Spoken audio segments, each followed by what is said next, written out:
पिंट्या खाली जाशील पिंट्या दमाने जरा सायले ढकलू का मागून पिंटू दमाने पिंटू हाय त्याची हाय हाय हाय हाय गणपती बाप्पा मोरया मंगल मूर्ती मोरया हे पाय काय मारतो नाचके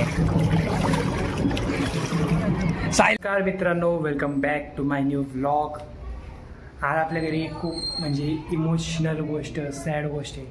कारण की आज गणपती बसून टोटल 7 दिवस झालेत आणि आज आपल्या बाप्पाचं विसर्जन आहे. सो थोडं सॅड वाटतंय, पण आता जो नाही वो नाही होगा. पण एक गोष्ट अशी पण चांगली वाटते की एक गोष्ट ही चांगली आहे की आपल्या घरचा गणपती 7 दिवसांचा असतो आणि मंडळाचा गणपती 9 दिवसांचा असतो. म्हणून घरचा गणपती उठला तरी मंडळात जाता येतं आणि म्हणजे डायरेक्ट खंत नाही वाटत, पण घर जरा सुरसून वाटतं. असं वाटतं की घरातनं म्हणजे नाही का कोणाची पिदाईच झाली. सो 11 दिवसानंतर जर जास्त खंत वाटते. आता 7 दिवसानंतर 9 दिवसापर्यंत माणूस नॉर्मल होतं, पण ज्यांच्या घरी 11 दिवसांचे गणपती असतात त्यांना खूप म्हणजे असं हार्ट ब्रेकिंग वाटतं. सो आपण आता जरा बंद करू, थोडी तयारी करू, मध्ये मध्ये शॉर्ट्स घेऊ आणि विसर्जनाला नदीवर जाऊ, तिथले पण शॉर्ट्स घेऊ.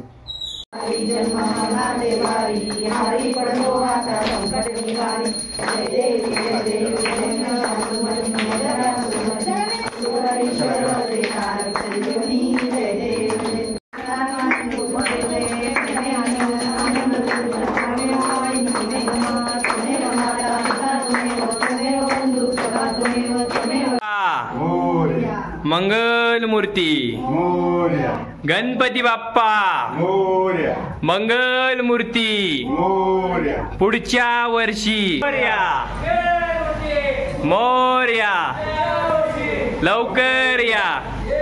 आळंदी नाही ना सॉरी, देवाची आळंदी. इथं गणपती बाप्पाचं विसर्जन डायरेक्ट नदीत नाही होत, तर गणपती बाप्पाचं विसर्जन बाहेर एक हौद असते, त्या हौदात विसर्जन होतं आणि मग तिथूनच मूर्त्याला एक जमा करून घेतात. सो त्याच्यामुळे गणपती बाप्पाची तुटफूट पण नाही होत. हे बघा नदीत विसर्जन, समुद्रात विसर्जन केलं. सो माझी पण तुम्हाला खूप मनापासून विनंती आहे फक्त हौदातच आणि नदीत डायरेक्ट विसर्जनच करू नका. नाहीतर ज्या बाप्पाची आपण एवढे 7 दिवस 11 दिवस म्हणजे एवढी पूजा करतो, एवढं पुण्य कमवतो, त्याचं वाया जातं. बघा लोक डायरेक्ट फेकतायत डायरेक्ट मूर्तीच, आणि बघा आता कसे हाल होतात त्यांचे. सो प्लीज तुम्हाला मनापासून विनंती की प्लीज गणपती बाप्पांच्या मूर्त्या जमाच करा. असं थोडीच आहे की तुम्ही विसर्जन करणार तरच म्हणजे ना प्रॉपर समुद्रात विसर्जन करणार तरच तुम्हाला पुण्य लाभेल. बघा असं हे पुण्य नाही लाभणार, उलट आपल्याला हे पाप लाभते माहिती आहे का. सो प्लीज मूर्त्या जमा करा. हे असं ना बघा कशी तुटफुट होते.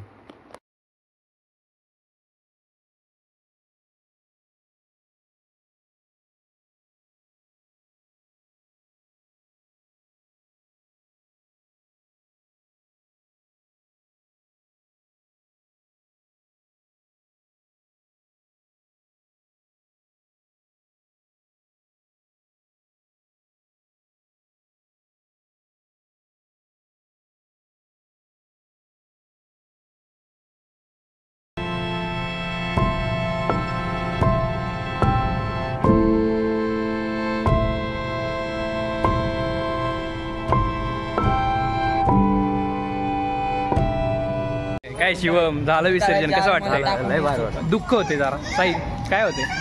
आता मंडळाचं आहे, आता मंडळाचं गेल्यावर तर लईच वाईट. मंडळाचं गेलं गरमणार नाही 2-3 दिवस.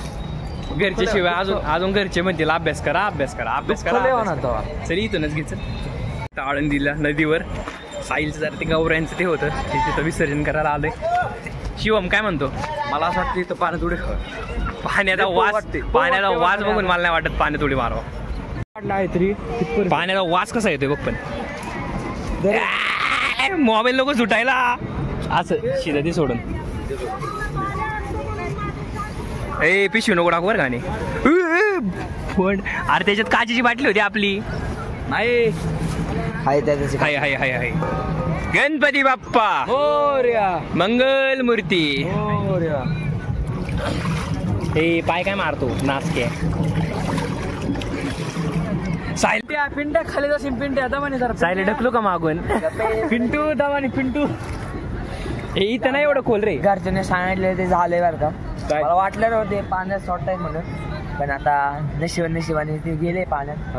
चला नशीब होतं म्हणून ते पाण्यात गेलं. हा आपला शिवम दादा तुमचं पण आणायचं ना.